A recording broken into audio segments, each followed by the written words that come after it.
It's already 5 years since the best investigative reporters from Eastern and Central Europe gathered together near Kiev at Mezhyhirya, the former residency of the toppled Ukrainian President Viktor Yanukovych, for MezhyhiryaFest Festival. This is a special edition of the Sunday show where we're discussing the most prominent cases. So we speak to Pavla Holcová, the Czech investigative reporter who worked together with killed Ján Kuciak, whose murder led to the toppling of the Slovak government. Pavla also had investigated the connection between former Slovak government and Italian mafia. We also talked to Dobrokhotov, a prominent Russian investigative reporter who, together with the Bellingcat, let the world know the real names of the GRU Russian officers who participated in the poisoning of Sergei Skripal, former Russian agent, the crime which had been committed on the British soil and which led to a lot of issues connected to the sanctions on Russia. Among our guests is also Tamás Bodoky, #1 investigative reporter of Hungary. His media, Atlazo, is looking at what's going on with Viktor Orbán, a notorious prime minister who is not just known for his ideology of the illiberal democracy, but also has some things connected to the high-level corruption, and we are speaking about that.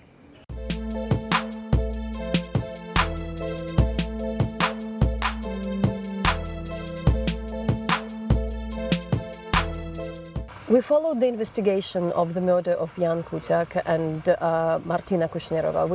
We now already know that the people are charged, including one of the most known and important businessmen in Slovakia, Martin Kočner. And as well, there were the political consequences for Robert Fico government, which is more or less toppled. But for you, how would you describe the situation now? What for you was like the big finding, both of the investigation, but also of the case? Well, at the beginning, not only me, but most of the people in Slovakia were quite skeptical this murder is ever going to be properly investigated. That's one of the reasons they went to the streets and demonstrated. But the Slovak police really did a good job, and they found not only those who pulled the trigger, but also the guy who ordered the murder, and they charge him. Now we are awaiting the process with him, and we will see how the judge will decide. But I believe that the police have pretty strong evidence. What we know so far is that the businessman hired former intelligence officers to follow and do surveillance on various journalists, including Ján Kuciak.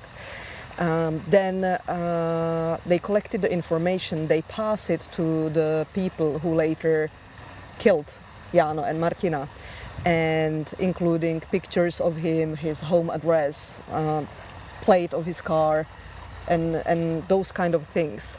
And then the killers, the assassins, did their own surveillance of Jano and Martina. And one evening they came to their home and killed Jano by 2 bullets, right to his heart, and Martina by 1 bullet to her head. They left the bodies there and left. And, you know, we had the issues of the investigations against corruption, but the fact that the journalist is killed is any person, but of course it goes beyond.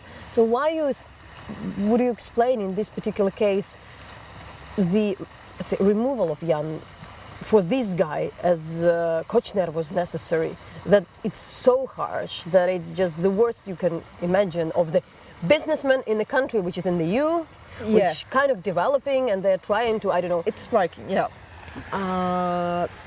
You know, in Slovakia, what we understood from various investigations only happening in the last, let's say, 2 years, the problem is that we are not talking anymore about the state capture. We are talking about the mafia state, when actually organized crime people are very well in bed with politicians, top politicians, and with business people.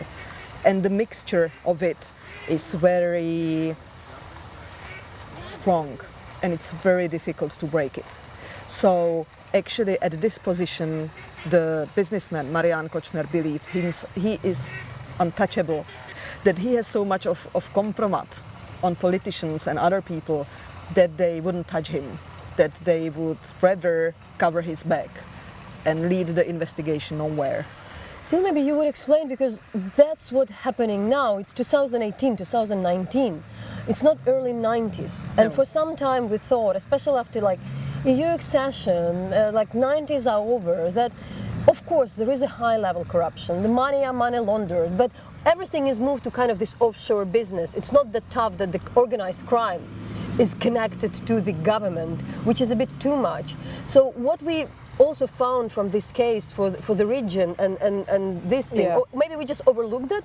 Yes, we didn't see it coming. You know, we've been talking about organized crime in Slovakia, but mostly on this economical level, like white-collar crime. But we really didn't see it coming that Jano could be killed, and it was shocking for all the region, and we probably should be much more aware of the fact that mafia is present everywhere here, and organized crime. It's just, you know, they are just really careful not to be so visible. We can't expect that the member of organized crime will drive golden Mercedes, shoot into the air and wear some kind of a tracksuit or Italian suit and actually look and act as a member of mafia. It's not happening anymore. They are staying way low below the radar of normal people, quite often of police as well. So you wouldn't believe that this guy could be a member of organized crime because he doesn't look like the stereotypic member of organized crime. The story you were working, also you started to work with this, with Jan, yeah, was about the connection of the Slovak government and 'Ndrangheta, Yes. Italian mafia, and there were things confirmed later. What is happening with this story and also with this connection? You know, the protagonist of this story, Antonino Vadala, he was extradited to Italy, where he is charged for mafia affiliation and drug trade. And so it's up to Italian prosecution and up to Italian judge to find out if he's guilty or not. But because the Italian anti-mafia police put a special agent on this deal and on this network where Antonino Vadala was part of it, they probably consider it high profile, and they probably have quite a strong evidence. So what is the connection of Vadala also to, for instance, Kočner? If it's We didn't there- find any connection, Okay. but the probability... Yeah, just explain these two stories much, because was Jan Okay. killed because of writing about Vadala or of Kočner? Yeah, and- those are two things. We can't really see how much they are connected. Probably there is some connection, but so far we were not able really to prove it. First story that we've been doing for 18 months before Jana was killed was about how Italian mafia 'Ndrangheta has close ties to the Prime Minister of Slovakia. Before publishing it, Jano was killed, then we were rushing to publish it as soon as possible because the Italian mafia was one of the strong leads of possible, you know, people who murdered Jano and Martina. As it turned out later, those were different guys. It was Marián Kočner, but also Ján Kuciak was writing the stories, investigations about Marián Kočner and his business, quite shady business. So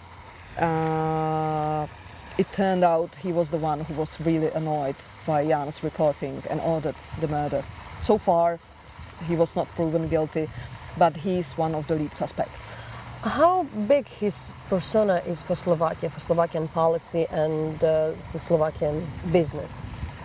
His persona is kind of iconic for Slovakian business, and not only business, also the ties, the links between business and politicians. So he's really important, and he was, you know, like the person who was like embodying everything what was wrong with Slovakia since its independence in 1993. And then coming to the second story with Ndrangheta and connection to Fico, what do we know so far about that? What we have found out thanks to also your investigations? Well, yeah, apart from the fact that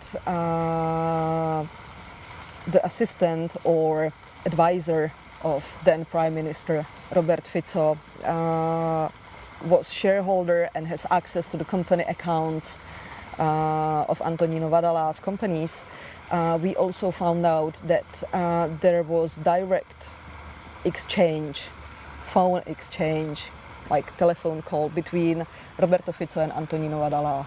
So they probably didn't need the middleman, in this case a middlewoman, to broker their links.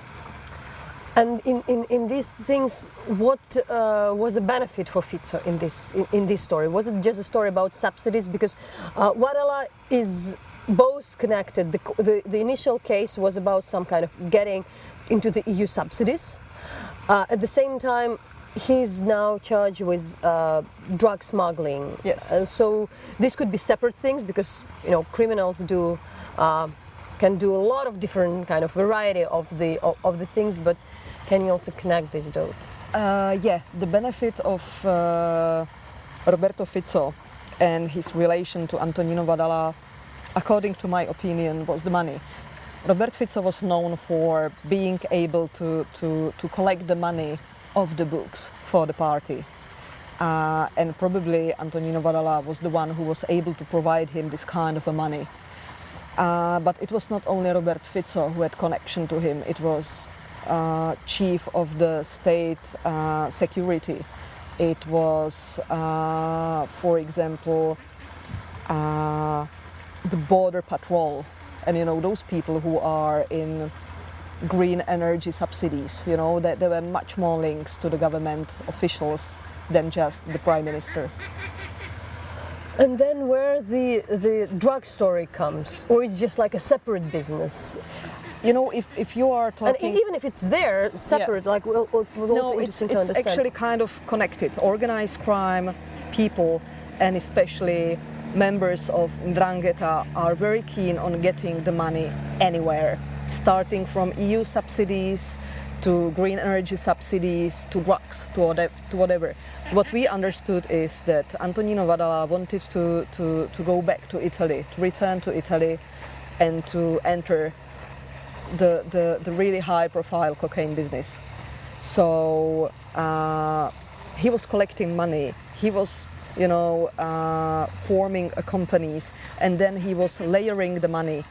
What he provided, what he offered to people doing the cocaine trade was that he is going to use his companies to take care about the logistics of the drugs. His companies are going to buy shrimps in Ecuador, and the cocaine is going to be hidden under the shrimps. And then he's going to send the money to the company that will give it to narcos in Ecuador. Which really making this story global. And what was also important to mention, to what extent, in both cases, the intelligence and security service and law enforcement was involved. Some of the people who were connected to the criminals. Also, what we also learned how deep were this also connections. I also would mention, because we're covering Eastern Europe, not into the depths, but still for Ukrainians, let's say, it's kind of an example. These are the countries which move towards EU. We're speaking so much about how make them more transparent, and somehow for us it was also the question that, the idea that some things worked. Yeah, in this case, we probably should get back to Marian Kočner, because he had much better ties to police forces than Vadala did. He was, really directly getting information from police investigations. So I think this is just, clear illustration how much power he got and how he dealt with it. We started our conversation that somehow police have done the good job, and people were skeptical. We have a new government new president in Slovakia. At this stage, what do you think where do you see the hopes? Are really things systematically changed?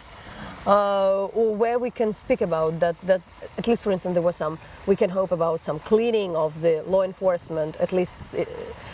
Zuzana Čaputová really embodies the hope of Slovak people, and they all, the expectations are really high. The problem is, in Slovakia, the president doesn't have such a power to do it. It must be the government.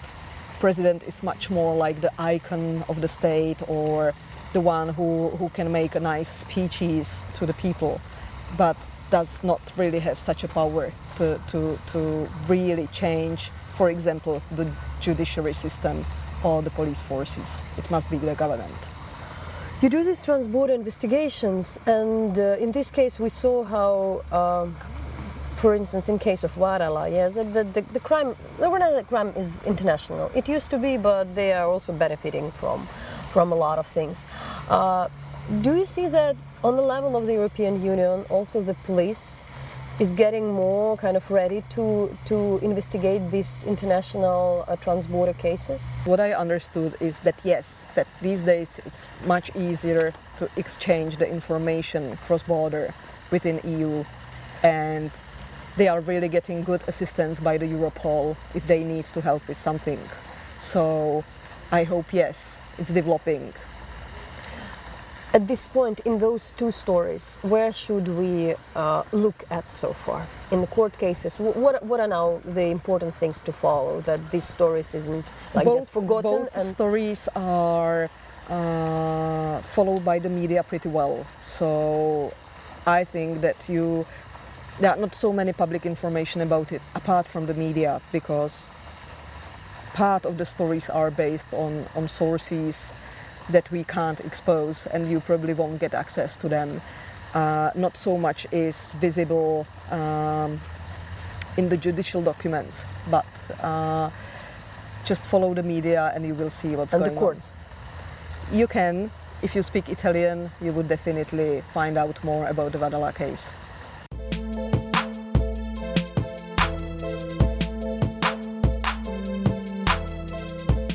Roma, so everybody was following very, very closely the investigation connecting the Skripal assassination.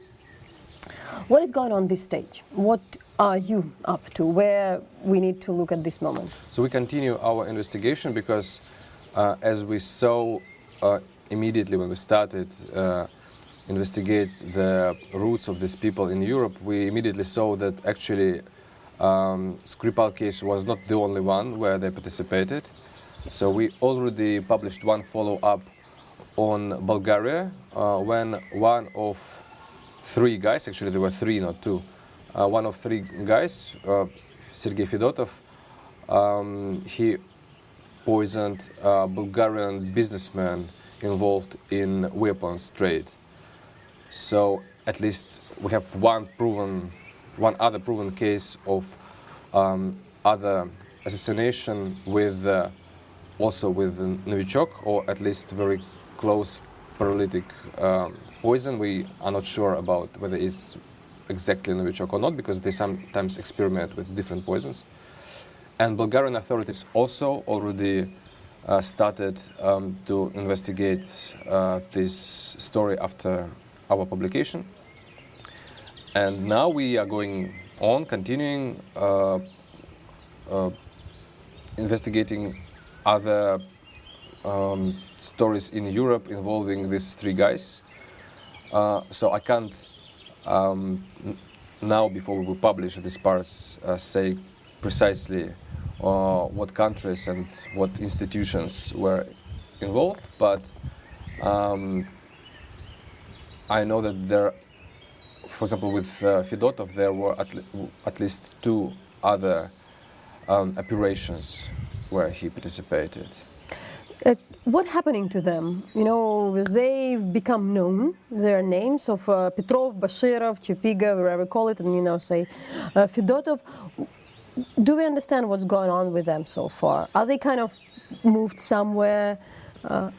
No, we can only guess, and my guess is that possibly it's not the best idea for them to live in Moscow, because pretty big number of people saw the interview on Russia Today with them, and they became internet memes after that. They are in stickers in Telegram, they are in songs of Russian comedian guys, and many people can, if they meet them, they will maybe can make pictures of them, I don't know, in underground if they appear.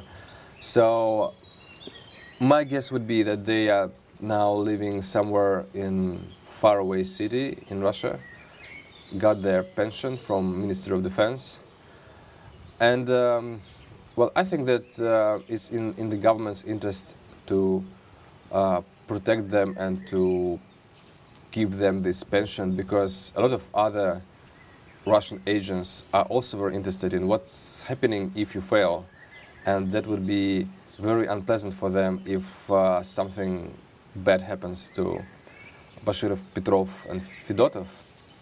So I think actually that was one of the reasons why they appeared on Russia Today, to prove that they are still alive. So yeah, I think that they are living their private life somewhere in a small Russian city. Tell us more about Fedotov, because those two, because of they've been given this interview, and particularly the pictures were shared. What do we know about this person? Well, I think Fedotov is a little bit more interesting than Bashirov and Petrov, because he seems to be a little bit more high-ranking person, because he was not present in Salisbury. He controlled the operation from London. We suppose that he also visited Russian embassy there. So I think he was in control of this operation and in control of other operations in other European countries. With what evidence you have for this? We are going to publish some evidence. But so far, how we can connect? Well, so far we have tickets on airplanes that he bought together with Bashirov and Petrov, not only in London but also in other cities like in Prague. So we see that he traveled together with some of them. Also we see that his passport number is also from so-called GRU series, because these foreign passports were printed, which is very silly of course, were printed by series, so like for hundreds of people. They are in direct order, so just changing the last number in passport of one GRU guy, you will find another GRU guy. So that's how we know that he is from GRU, which is Russian military intelligence. And we now obtain some more information about him, which can give us understanding not only in what countries he was present, but also how, with whom he communicated and where exactly he was. So that's how I think that we will get some more information about other operations in Europe. And Fedotov is his real name on this, or this name in this passport? Because I always mix this, because his one name is Fedotov, his other name is Sergeyev, both simple Russian names, so I always mix them in my mind. But yes, he also has his real name, his real biography, which was already published. So he also served as a military guy and also studied in so-called academia. It's the military academy is a place where people from military background can get a higher education to become a GRU officers. So that is very similar career to all other GRU agents in Europe. But his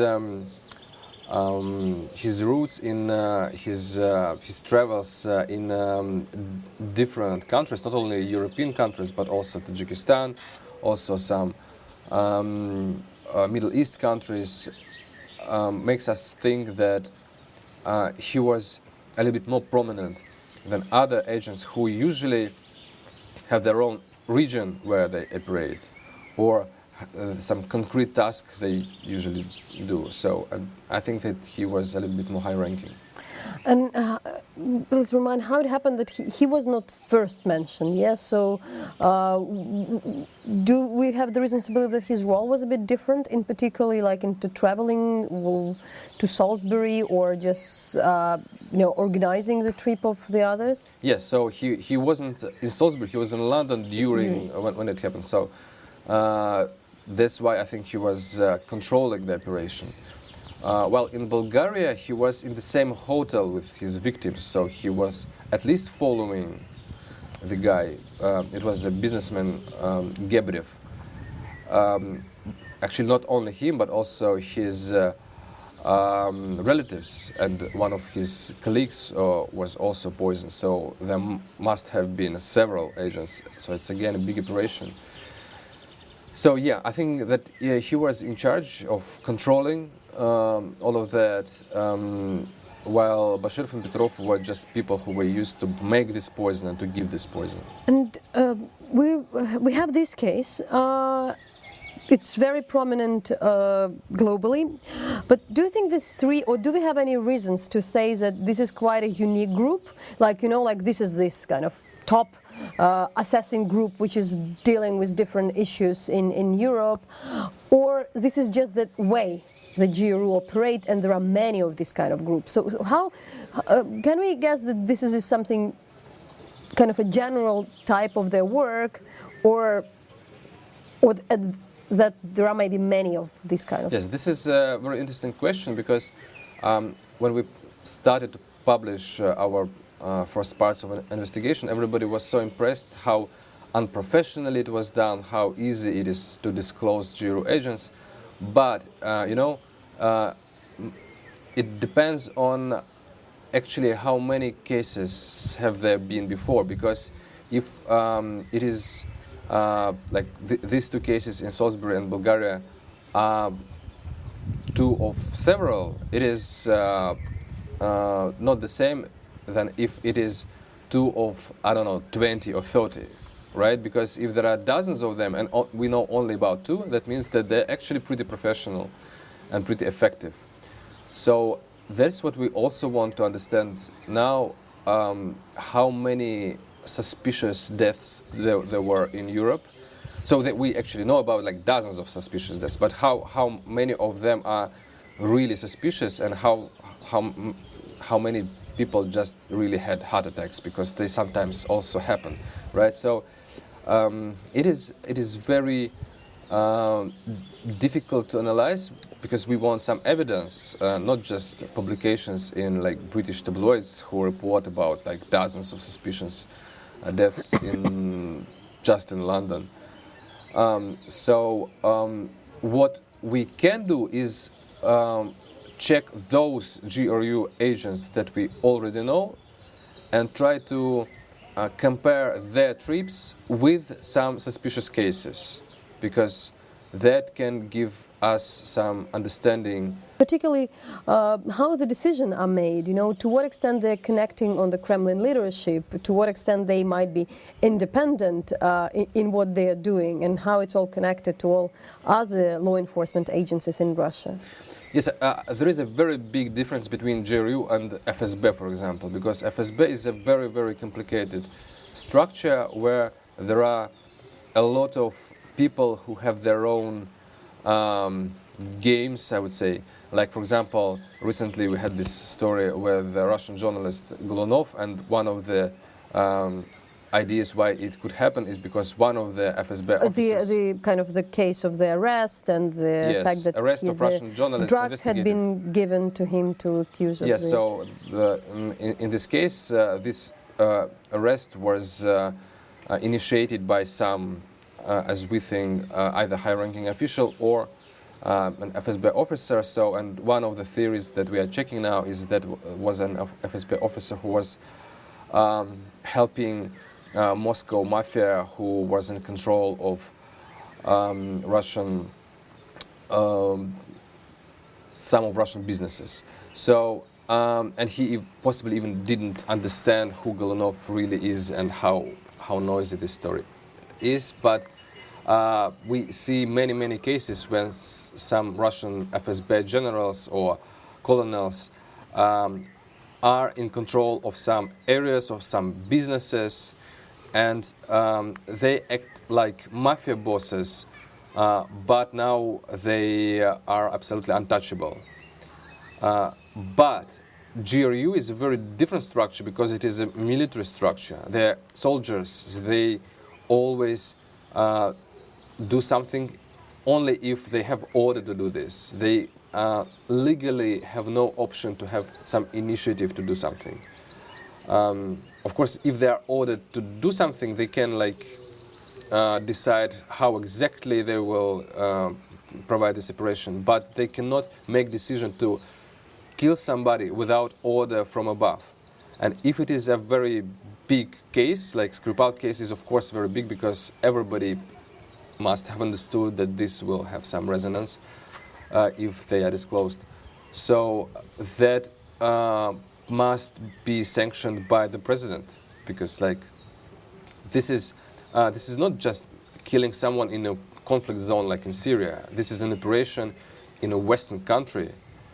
It's a assassination of some prominent officers. So you would never try to do this without an order from the president. So of course Vladimir Putin knew, and he actually I think he's not even hiding this, because when he was commenting this story, he immediately was emotional, explaining why Skripal was a bad guy, and this is how he disclosed himself, because he just wanted to persuade everybody that this was the right thing to do, right?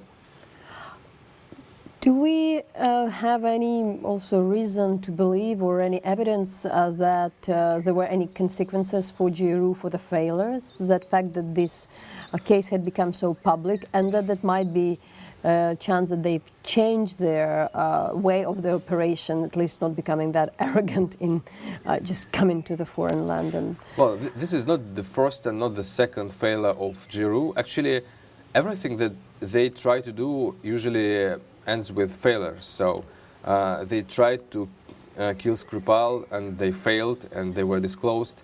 They tried to make a coup d'etat in Montenegro and they failed and they were disclosed. They brought some weapons to Donbass to shoot military airplane, and they shot a wrong airplane and were disclosed. They have the unit for hackers, and they hacked many countries, but eventually they were disclosed, and we know now their surnames. All of them are now open to investigation, because we know dozens of people who were involved in this.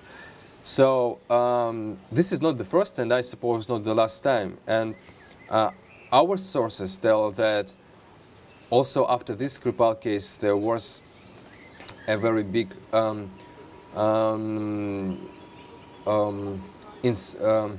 internal investigation, and they were hardly criticized for that. But it is not so simple to make this system effective, because it's also one of the governmental institutions. It's like, our Russian space aircrafts are always falling down, and why it's happening? It's just because if it is a corrupted and ineffective system, you can't do this effectively. The same with Russian cars, Russian roads. Why would Russian intelligence be different, right?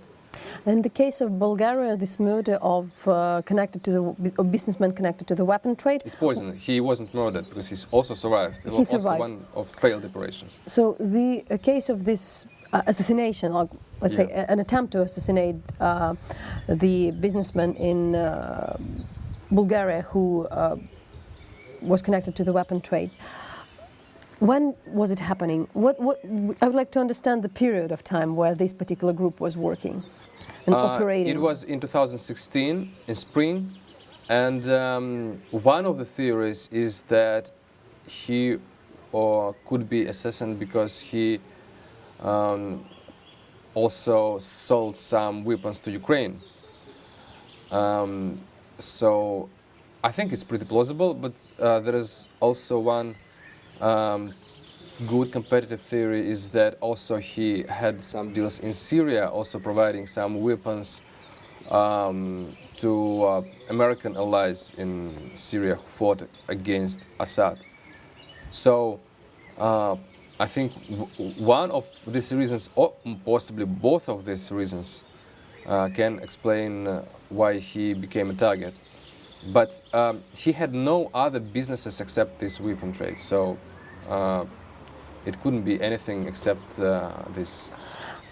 Now we're looking at some of the, let's say, private, to what extent we can call the group of, as Wagner as a private, but some kind of groups are moving out of the region. It started with Syria, later there were some activities in Central Africa, there were talks about the Russian involvement in Venezuela. You know, some things were proven, so it's really happening, and it's quite a known case that Russia is moving towards other front lines. Do we also see that GRU is involved? Because like everybody is now looking also very closely at Wagner Group, which kind of, what I also understand that every kind of private soldier who goes somewhere is connected to this group, but it can be somebody else. So are you looking at that? Yes, and what we learned from our investigation on MH17, when we found one of the person that we found was prominent GRU officer Yanukovych, who actually was in Donbass controlling all the situation during the conflict, and he also was one of those who brought the Buk missile system to Donbass. So what we learned from this investigation is that actually he was controlling also Wagner's group, and that we know that because people from Wagner's group personally said this in interview, that they know that this officer gave orders to Wagner himself. So we also see that in Syria, Wagner's group uses military infrastructure of like Russian Ministry of Defense. So that all makes me think that actually it's not really a private group, it's just a group of combatants who are used by GRU to do some dirty job, to make Russia not responsible of failures, as in Deir Azor, when these Wagner's group soldiers were shot by American military helicopters, and dozens of people died there. But like Russia can say that like we are not involved, and like our people, Russian people, didn't suffer. And legally, like, you know, it's very difficult now to make Russia responsible for some things that some private guys are making. But it also creates some problem because, you know, as this situation in Deir Azor showed, that possibly America wouldn't risk to kill some Russian soldiers. But if it's just a Wagner's group, why wouldn't they be shot, right? Because like no one cares. So this also has its disadvantages, and also one of the disadvantages is that they don't really control these people good enough, because they're very bad disciplined, they're not very good professionals. So possibly the murder of 3 Russian journalists in Central African Republic is the result of this lack of control, when these wild people who think that they have no red lines can do whatever they want. So, Roman, to finalize, you've been investigating corruption in Russia for quite some time. With all this recent investigation, your organization and you've done, what you learned for yourself? What's new? Is it something new? What's changing? What would be your kind of lesson? Well, I think that investigations are the best way to understand how Russia is structured politically, how decisions are made, because I'm also a PhD in political science, and I understand that what you get in university cannot explain how it really works, because it explains only how like some formal institutions should function, so they can get some examples of different countries and compare them. But if you want to understand Russia exactly and some logics of Vladimir Putin and his cronies, how they operate, how it's all organized, you need to look into these journalist investigations, or better, make these journalist investigations.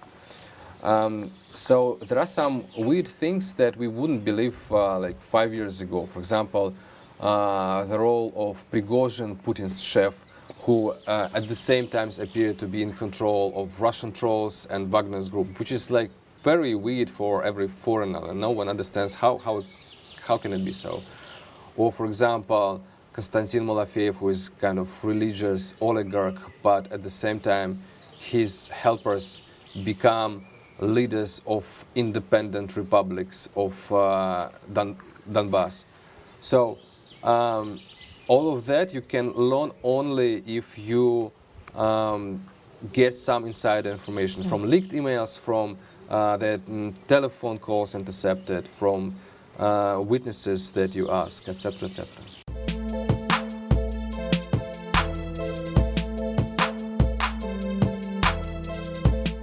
Still, we had some powerful stories last year. The first one was about the son-in-law of the prime minister, who was involved, owned the company, involved in a company which was highly successful in European Union tenders. These tenders were on changing the public lighting in cities and villages in Hungary, where the local municipality was led by the governing party. And this went on for like 5 years, from 2013 to 2018, and they made tens of millions of euros on this business. And then the Olaf, so the European Anti-Fraud Agency, started to investigate, and it turned out that the tenders were biased, they had no competition, and the quality of work they provided was poor. So we obtained some of the letters Olaf sent to the local municipalities, claiming that the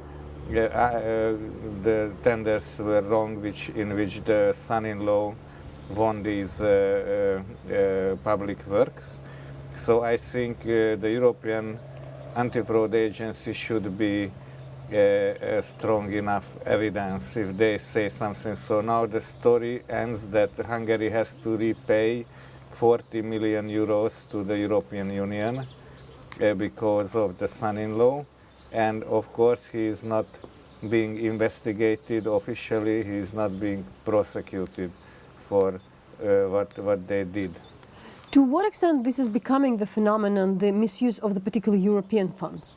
Because that was for some time, people didn't dare to go there because it's becoming international. Nationally, we would cover it up. Yeah. But we hear more and more stories about misuse of these European subsidies, like there in Slovakia, in Italy, elsewhere. I think it's pretty common. In Hungary, the number one winner of European funds is a close friend of Mr. Orbán. He's a childhood friend who became a billionaire since Orbán came to power. So in 8 years he went from a small business owner to the wealthiest person of Hungary, and most of his companies revenues come from various European structural fund tenders. So I think it's definitely a problem in Hungary. I mean, the government is constantly creating enemies, and one of the enemies were the migrants, then Soros, and then also the NGOs and civil society organizations which are not on the government's payroll became demonized and became the enemy, and that means that almost every day some politician is saying nasty things about these organizations, that they are unpatriotic, they are serving foreign interests or even foreign agents. They are foreign agents. They are Soros mercenaries and so on. So the thing is that they don't argue with criticism, they try to destroy the critics.